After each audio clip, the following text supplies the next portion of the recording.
Welcome to this week's episode of the Real Escape Investing Podcast. I'm your host, Terrie Shower, and this is a show dedicated to helping you escape the constraints of time, income, and geography with the vehicle of real estate investing. Today's episode is about the main thing stopping so many of us from putting our real escape plan into action. We may think what's stopping us is the threat of financial loss, or market volatility, or potential bad tenants. But I assure you, it's really something else entirely. Let's dive into that number one obstacle and what we can all do to beat it. Hello, real estate fans, and welcome to episode 2 of the Real Escape Investing Podcast. So, I just recently rebranded the show. And in this second episode, I really want to spend some time talking about perhaps the biggest roadblock that investors and people who want to start investing face on their journey. And that roadblock is fear. Now, fear is an emotion that has a purpose. It has its function in our lives to keep us safe. And I'm going to get into that in a minute. But, one of the things is to get all the benefits. And, I did a whole speech about some of the benefits you can get from being a real estate investor in episode 1. But in order to taste the fruits, in order to have access to the profits of real estate investing, fear is one of the main hurdles that's going to stand in your way. So before we get into some of those specific fears and some ways in which you can beat them, I want to just talk about fear a little bit as a phenomenon. And, I'll be honest, like fear is something that I have a real intimate relationship with. At one point in my life, I had a panic disorder, and, really understanding how anxiety functions and what you can do to outwit it has been a huge part of my journey, not just in real estate, but in life. Of course, I also had, a bit of a previous life as a combat sport athlete. And in that environment, when you're going to go fight in the ring or when you're going to go, wrestle in front of hundreds of people, fear is extremely present. And it's extremely present in, not just what's going to happen in this business negotiation or am I going to lose some money, but it's like I might get knocked out. And so being able to prepare your mind and to really cozy up, get intimate, and spend some time with fear so that in a weird way, it's not so scary anymore. So, what do I mean with this? The first thing to understand with fear is that it's an emotion. And like all of our other emotions, fear has a purpose to serve. It exists within us in order to keep us safe. And if you think of, the fact that where humans come from, where all animals come from, we have this fight or flight response wired into us because, from an evolutionary perspective, like we needed that in order to keep us and our families alive. And so, fear is something in a sense that we should be thankful for. And it's an emotion that we need to respect, but we need to not have it control us. And for me, I like to think about fear a little bit like a light on my dashboard. And the thing with dashboard lights, my husband's a mechanic, and he always laughs at me because the minute one of those dashboard lights goes on in my car, I'm panicking and I'm like, we got to immediately pull over. We got to go to the garage immediately. And my husband's like, no, don't worry. Pretty much you can leave all those lights on and nothing bad's going to happen to you. So in the context of a car, that makes me a little bit anxious, makes me a little bit nervous. But in the context of fear, if you're looking at your emotional dashboard, when the fear check engine light, when the fear light goes on for you, before you begin pulling over and making potentially a dangerous maneuver or, getting off track, you need to assess, now, is this a real check engine light that I have to pay attention to or else my car is going to blow up? Or is this just a sensor that's, malfunctioning and I can ignore it until, even 2-3 days later, weeks later even? So how do I analyze this with fear? So when I begin to feel that fear reaction, the first step is to be mindful of it, to be aware. Doesn't mean anything. Just because I'm getting a little bit nervous doesn't mean I have to pull out of the situation, doesn't mean I have to make any snap decisions in order to make that fear go away. Because ultimately, fear creates discomfort for us. It's, when we talk about leaving our comfort zone, like what happens when you leave your comfort zone? Well, you immediately sort of become antsy, you become on edge, you become fearful. But we all know that in order to progress, in order to advance, in order to take risks that are going to pay off for our future life, be that in real estate investing or in networking or in anything else that has to do with becoming better in the real estate field, like there's going to be some fear associated with that because you're going to have to leave your comfort zone. And so the question is to begin to assess when that, level of discomfort begins. Is this a discomfort that I need to really pay attention to? Or is this a discomfort that I just need to paradoxically become comfortable with? So I'll give you two examples, and like hopefully this is going to delineate for you, a point at which that dashboard light is going on in a useful way, and a point at which it might be better to ignore it. So, I can think of a recent transaction that I did, which was pretty big for me. It was about twice the size of the usual transaction that I did, and it was a bank foreclosure. And like there was just everything was wrong with this. The old owner had basically, not maintained anything. The heating was switched off. Up, here I live in Montreal. It was the middle of winter, and so like I was panicking about the pipes freezing. And within that due diligence process, where like I actually wasn't legally allowed to like act at all on the building. I was very nervous about that because I thought, if the pipes freeze and there's a huge water damage, is that going to be something that is going to happen to me when I close on those buildings? At one point, some of the tenants like smashed in the front entrance door, and now you've got potentially freezing pipes.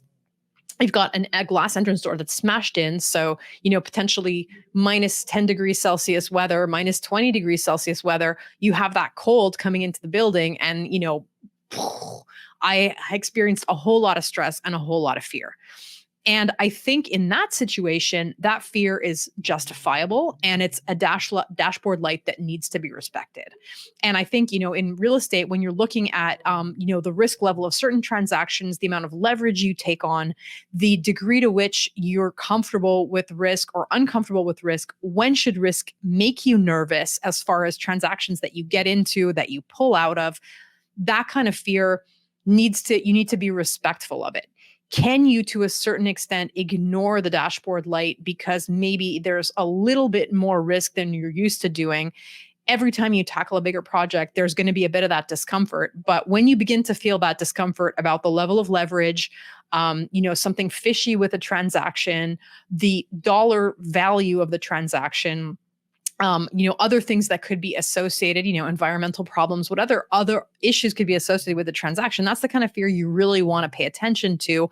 And if you're unfamiliar with that particular situation, definitely speak to some of your colleagues, speak to other investors, speak to your power teams to decide do I actually really need to be afraid of this or not? So that's the kind of fear that like maybe you do want to pay attention to.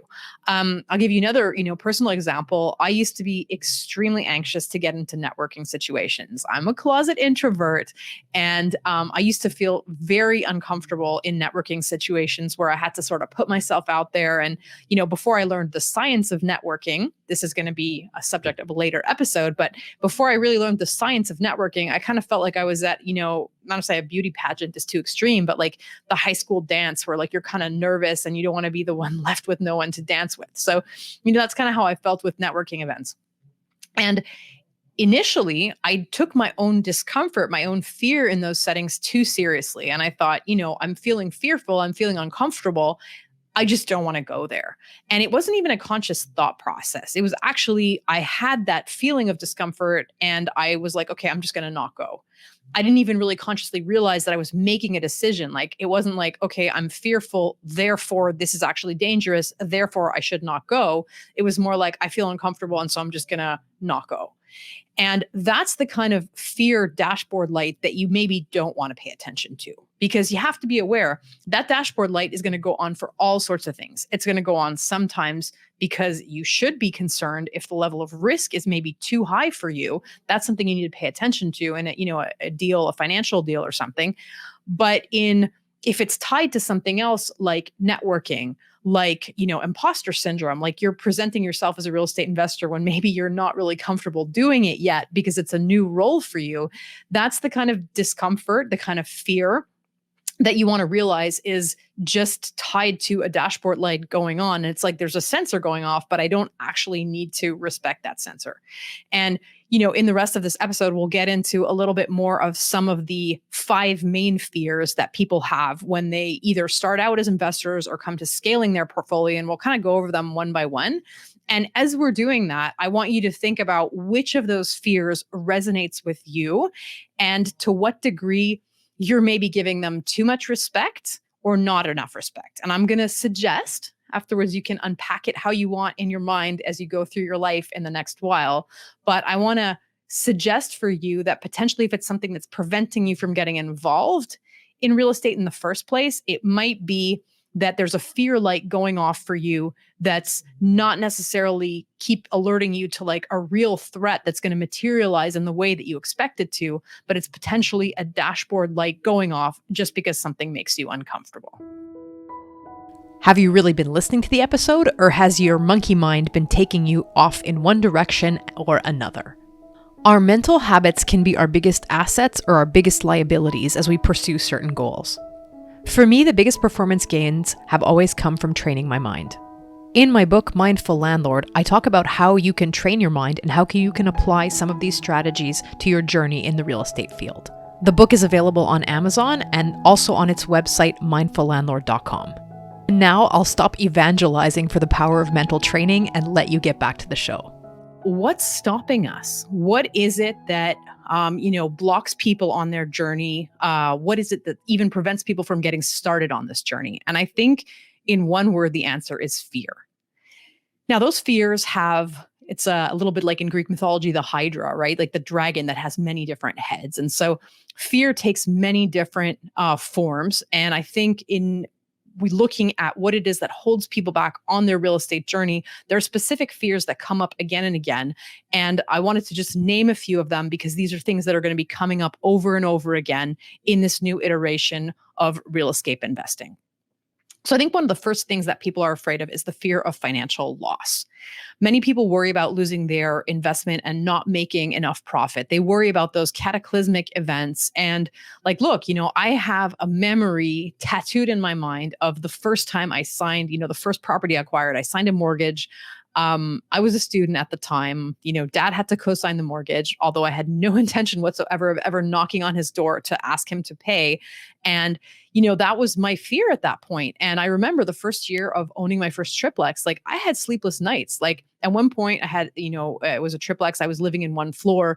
At one point, one of the other tenants moved out. And at that point, like economically, the area I live in wasn't doing great. And it was like really difficult to find tenants to move in there. And I was looking at 1 month loss, 2 month loss. And I knew very well that with my student salary, I did not have the money to cover those mortgage payments. And eventually I was going to have to go knock on dad's door, which at that point would have been like a huge embarrassment. So I understand that fear of loss and loss of the investment, like very intimately.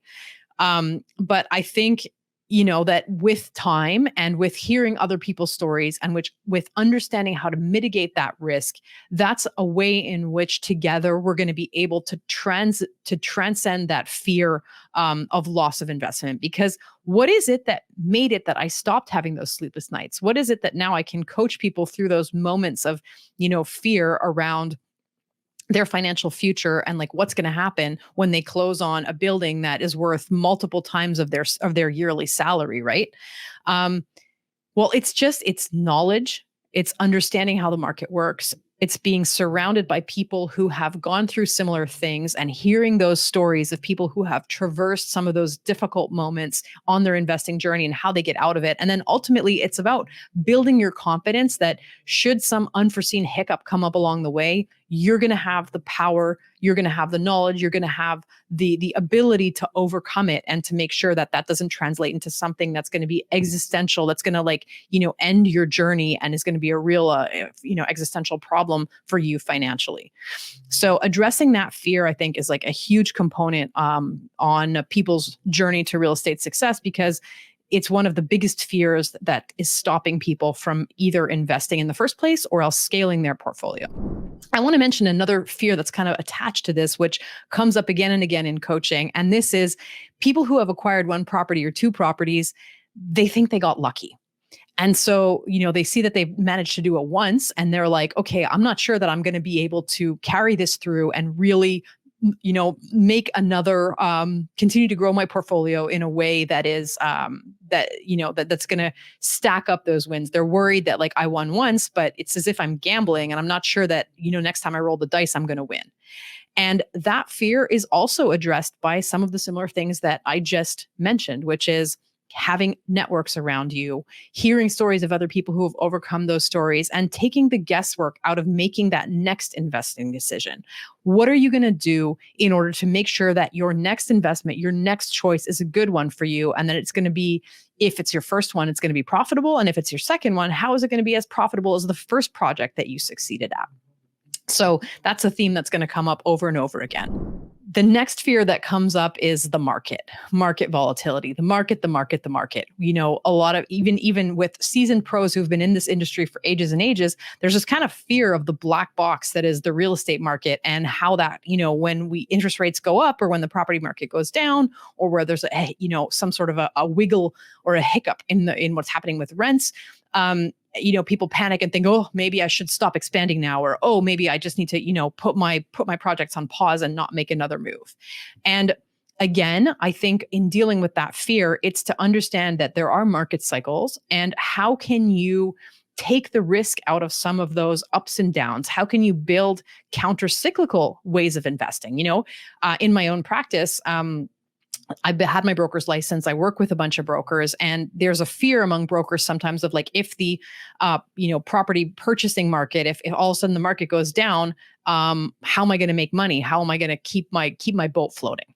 And my answer to that is, if you're trying to build a brokerage, if you're trying to build an investment market, understand that there are things that are counter-cyclical. So for example, when the market's going up, it's difficult. You have to be really competitive to, get anything to get buildings under contract, and you're going to be competing with other investors. When you're on a down cycle, you have the advantage of being the only one. And if you've done the homework of lining up investors, getting partners, understanding like, how are you going to, when the deals are there and nobody else has liquidity, or when everybody else is afraid of the interest rates, how are you going to come up with strategies that are going to allow you to do those deals when nobody else can? How are you, if you're building a certain amount of if you're a real estate broker and you're making money by selling buildings, obviously when there's a high volume of transactions, that's going to be good for your business. But how can you build something that's counter-cyclical, like property management, like, property rentals, or potentially helping people unload properties if they're in a down cycle? So in terms of structuring your business and your money making to balance pro-cyclical and counter-cyclical trends, that can be a way of addressing that fear of market volatility, to get you to the point where you're willing to make those investing decisions and you can make sound, profitable decisions, whether day in, day out, market up, market down, where, addressing that fear. Another fear, this is my favorite, fear of property management and tenants. I get so many people, like, obviously I'm a property manager. I wrote a book called Mindful Landlord, which is all about property management. And so I do get a lot of these questions, just because, especially building my coaching business initially, people would come to talk to me. Oh yeah, Terrie's the property management person. So I think this is a sphere where people have a lot of, I don't want to say unrealistic fears, but maybe like unfounded fears of all the crazy things that tenants can do. It's a little bit similar to people having these incredible fears of catastrophic loss, right? Like, what's going to happen if all of a sudden, something happens and my building needs $50,000 or $100,000 worth of work? Or what's going to happen if all my tenants stop paying their rent? And what I want to say to that is, there are ways to strategize for that. If you do have problem tenants, there are ways of dealing with that. It's not to say that tenants never, create issues or create damage or don't pay their rent, or that there aren't problems of that nature. Obviously, anyone who's in real estate knows that these things come up again and again, but there are solutions to each one of those problems. And again, I think by, listening to other investors, hearing other people's stories, and having those words of encouragement, you're going to be able to surround yourself, be it with a podcast or with a mastermind or with networking, or partaking in some kind of a community. You're going to find solutions to that. You're going to learn how to leverage the tenancy laws in your specific area and learn how to deal with some of those issues. And, what I will say before, again, this is a topic I could just go on about forever. But, in my experience, those kind of problems end up being niggling shoe, like stone in the shoe kind of problem. So it's not going to end you. It's not going to be a catastrophic end to your real estate journey. You're going to be losing $25, $500, $600 a month because somebody's not paying or they're making partial payments. But those kind of niggling property management and tenancy issues tend to be more of the niggling type, where you just have to kind of find ways to plug those holes so that it's not like you're pouring water into a sieve, as opposed to some sort of a, existential catastrophe, an act of God that's going to come out of nowhere and end your real estate journey. The last fear that I wanted to address is the fear of lack of liquidity. So definitely, in real estate investing, it's not stocks, it's not cash in the bank. And so should you ever need to access the money that you have locked up in real estate, moving those assets in a down cycle can sometimes be stressful. And so the way in which you build your business, because it's not just, a stock portfolio you can liquidate, or it's not a bank account that you can dip into every 5 seconds when you need money. Owning real estate has a different level of commitment and is a less liquid kind of an asset. And so that's another fear that people have when they start, getting in and having multiple things, is just that because it's an illiquid asset, you have to just treat it a little bit differently. So, real estate fans, I'm so excited to go forward on this journey with you in the Real Escape Investing podcast, where we're going to talk about all those things. We're going to talk about the kind of fruits that you can enjoy, the kind of profits, the lifestyle benefits, financial benefits that you can have from advancing as a real estate investor, and also some of the fears, some of the things that are preventing us from moving forward on our journey. And I'm really excited to be able to share this with you over the coming months, over the coming years, share my journey, share the journey of people around me, and have different experts on the show, just to have chill conversations with me to go over how they solved some of these problems and moved forward. So, real estate fans, thank you. I'm so excited to move forward in this journey with you and keep talking about real estate, keep learning together. Thank you.